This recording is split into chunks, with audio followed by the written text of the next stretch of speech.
मलयगिरीचा चंदन गंधित. बर मी म्हणतो तोडकं मोडकं, मला मदत करा. मलयगिरीचा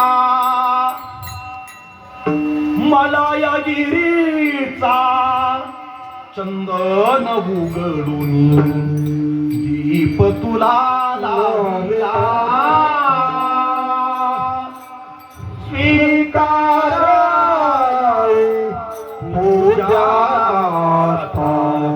उठी उठी गोपाल, उठी उठी गोपाल, उठी उठी गोपाल.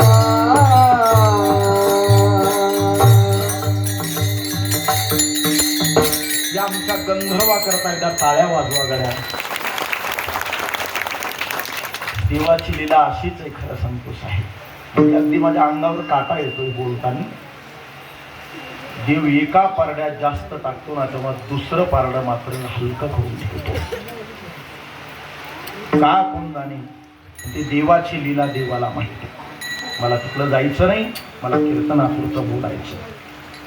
माझ्या बाल विद्यार्थी अवस्थेपासून मी नंदू महाराजांना पाहतो, ओळखतो. अनेक बडे बडे मोठे वेरूळचा सप्ताह होता.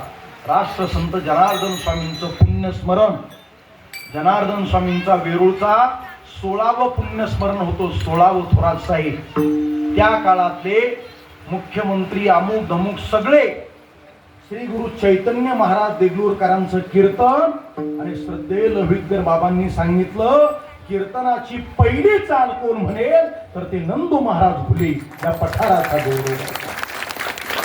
देव एका पारड्यात खूप टाकतो, पण दुसरं पारडं मात्र हलका करतो. असं आहे. चला, या मलयागिरी चंदनाचे दोन गुण आहे. दोन. तापली आकुडी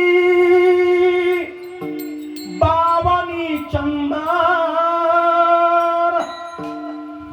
उदाहरण 100 लिटर उकळीचं तेल आहे, आणि त्या 100 लिटर उकळीच्या